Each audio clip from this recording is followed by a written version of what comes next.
ଗୁରୁ ନଥିଲେ ଜ୍ଞାନ ଅସମ୍ପୂର୍ଣ୍ଣ। ଗୁରୁ ନଥିଲେ ଜ୍ଞାନ ଅସମ୍ପୂର୍ଣ୍ଣ। ଗୁରୁ ନଥିଲେ ସ୍ୱପ୍ନ ଦିଗହୀନ। ଗୁରୁ ନଥିଲେ ସଫଳତା ଅଧୁରା। ଗୁରୁ ଥିଲେ ଜୀବନ ହୁଏ ପୂର୍ଣ୍ଣ। ଜୀବନ ହୁଏ ପୂର୍ଣ୍ଣ। ମାନ୍ୟବର ସଭାପତି ମହୋଦୟ, ସମ୍ମାନିତ ଅତିଥିବୃନ୍ଦ, ମୋର ପ୍ରିୟ ଗୁରୁଜନ ଏବଂ ମୋର ପ୍ରିୟ ସାଥୀମାନେ, ଆଜି ମୁଁ ଏଠାରେ କେବଳ ଗୁରୁ ଦିବସର ଭାଷଣ ଦେବାକୁ ଆସିନାହିଁ। ମୁଁ ଆସିଛି ସେହି ମଣିଷମାନଙ୍କୁ ଧନ୍ୟବାଦ ଦେବାକୁ ଯାହାଙ୍କ ପାଇଁ ଆମର ଆଜିର ପରିଚୟ ସମ୍ଭବ ହୋଇଛି। ଆଜିର ଦିନ ମହାନ ଦାର୍ଶନିକ, ଶିକ୍ଷାବିତ ଓ ଭାରତର ପୂର୍ବତନ ରାଷ୍ଟ୍ରପତି ଡକ୍ଟର ସର୍ବପଲ୍ଲୀ ରାଧାକ୍ରିଷ୍ଣନଙ୍କ ଜନ୍ମଦିନକୁ ଗୁରୁ ଦିବସ ଭାବେ ପାଳନ କରିବାର ଅବସର। କିନ୍ତୁ ମୋ ପାଇଁ ଗୁରୁ ଦିବସର ଅର୍ଥ ଆହୁରି ଗଭୀର। ଗୁରୁ ହେଉଛନ୍ତି ଅନ୍ଧାର ରାସ୍ତାରେ ଦିଗଦର୍ଶକ ଦୀପ, ଭାଙ୍ଗି ଯାଇଥିବା ସ୍ୱପ୍ନରେ ଆଶାର ସ୍ୱର ଏବଂ ହାରିଯାଇଥିବା ମନରେ ପୁଣି ଥରେ ଉଠିବାର ସାହସ। ଆମେ ଯେତେବେଳେ ଜୀବନର ପ୍ରଥମ ପୃଷ୍ଠା ଖୋଲିଥିଲୁ, ସେତେବେଳେ ଆମେ କିଛି ଜାଣିନଥିଲୁ। ଅରୁ ଅକ୍ଷର, ଏକରୁ ସଂଖ୍ୟା, ଭଲ ଓ ମନ୍ଦର ତଫାତ୍ ସବୁକିଛି ଗୁରୁ ଆମକୁ ଶିଖାଇଛନ୍ତି। କିନ୍ତୁ ଗୁରୁଙ୍କ ମହତ୍ତ୍ୱ କେବଳ ପାଠ୍ୟପୁସ୍ତକ ଭିତରେ ସୀମିତ ନୁହେଁ। ପୁସ୍ତକ ଆମକୁ ଜ୍ଞାନ ଦିଏ, କିନ୍ତୁ ଗୁରୁ ସେହି ଜ୍ଞାନକୁ ଜୀବନରେ କିପରି ବ୍ୟବହାର କରିବା ତାହା ଶିଖାନ୍ତି। ଗୁରୁ ହେଉଛନ୍ତି ଜଣେ କୁମ୍ଭାରଙ୍କ ପରି। କୁମ୍ଭାର ମାଟିକୁ ଆକାର ଦିଅନ୍ତି, ସେହିପରି ଗୁରୁ ଆମ ଚରିତ୍ରକୁ ଆକାର ଦିଅନ୍ତି। କୁମ୍ଭାରଙ୍କ ହାତରେ ମାଟି ଭାବେ ଥିବା ଏକ ଛୋଟ ଗୋଲା ଦିନେ ଏକ ସୁନ୍ଦର ପାତ୍ର ହୋଇଯାଏ। ସେହିପରି ଜଣେ ଛୋଟ ଛାତ୍ରର ଭିତରେ ଲୁଚିଥିବା ପ୍ରତିଭାକୁ ଗୁରୁ ଚିହ୍ନି ପାରନ୍ତି।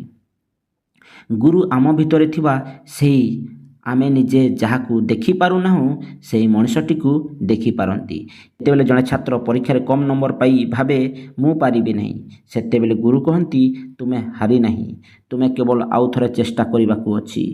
ଏହି ଗୋଟିଏ ବାକ୍ୟ କେବେ କେବେ ଜଣେ ଛାତ୍ରର ସମଗ୍ର ଜୀବନ ବଦଳାଇ ଦିଏ। କାରଣ ଗୁରୁଙ୍କ ଗୋଟିଏ ଆଶୀର୍ବାଦ ଛାତ୍ରର ହଜାର ଭୟକୁ ଜିତିପାରେ।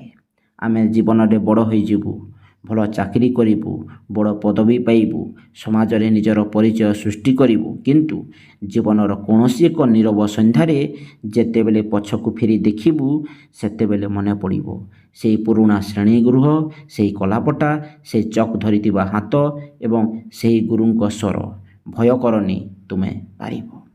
ସେହି ସ୍ମୃତି ହୁଏତ ଆମ ଆଖିରେ ଲୁହ ଆଣିଦେବ। କାରଣ କିଛି ସମ୍ପର୍କ ସମୟ ସହିତ ପୁରୁଣା ହୁଏ ନାହିଁ, ସେମାନେ ସମୟ ସହିତ ଆହୁରି ମୂଲ୍ୟବାନ ହୋଇଯାଆନ୍ତି।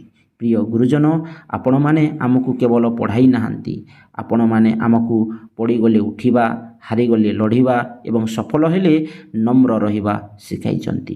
ଆପଣମାନଙ୍କ ଡାଟରେ ଆମର ଭଲ ଲୁଚିଥିଲା।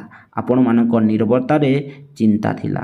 ଆପଣମାନଙ୍କ ପ୍ରତ୍ୟେକ ପରାମର୍ଶରେ ଆମ ଭବିଷ୍ୟତର ଚିତ୍ର ଥିଲା। ତେଣୁ ଆଜି ଏହି ପବିତ୍ର ଦିନରେ ମୁଁ କେବଳ ହ୍ୟାପି ଟିଚର୍ସ ଡେ କହିବାକୁ ଚାହେଁନି। ମୁଁ କହିବାକୁ ଚାହେଁ, ଗୁରୁଜୀ, ଆପଣ ଆମ ଜୀବନର ସେହି ପୃଷ୍ଠା ଯାହାକୁ ଆମେ ପଢ଼ି ସାରିପାରିବୁ କିନ୍ତୁ କେବେ ଭୁଲି ପାରିବୁ ନାହିଁ। ଏବଂ ଶେଷରେ ଯଦି ମୋତେ ଗୋଟିଏ ଉପମାରେ ଗୁରୁଙ୍କୁ ବର୍ଣ୍ଣନା କରିବାକୁ କୁହାଯାଏ, ମୁଁ କହିବି ଗୁରୁ ହେଉଛନ୍ତି ସେହି ନୀରବ ନଦୀ।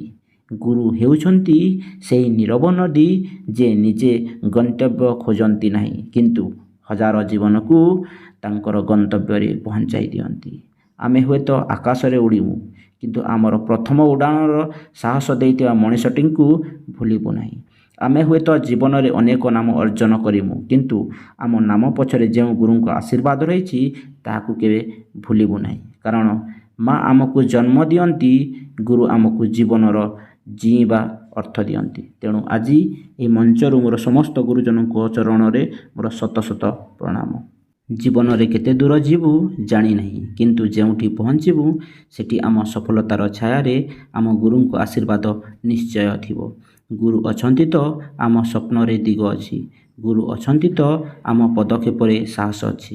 ଗୁରୁ ଅଛନ୍ତି ତ ଆମ ଜୀବନରେ ଆଲୋକ ଅଛି। ଜୟ ଗୁରୁ, ଜୟ ଜ୍ଞାନ, ଜୟ ଶିକ୍ଷା। ସମସ୍ତ ଗୁରୁଜନଙ୍କୁ ମୋର ହୃଦୟର ଅନ୍ତରରୁ ଶୁଭ ଗୁରୁ ଦିବସ। ଆଶା କରୁଛି ଭିଡ଼ିଓଟା ସମସ୍ତଙ୍କୁ ଭଲ ଲାଗିଥିବ। ଭିଡ଼ିଓକୁ ଲାଇକ୍, ସେୟାର ଏଣ୍ଡ ପ୍ରଥମ ଥର ଆସିଛ ତ ଚ୍ୟାନେଲକୁ ସବସ୍କ୍ରାଇବ୍ କରିଦେବ। ରହୁଛି।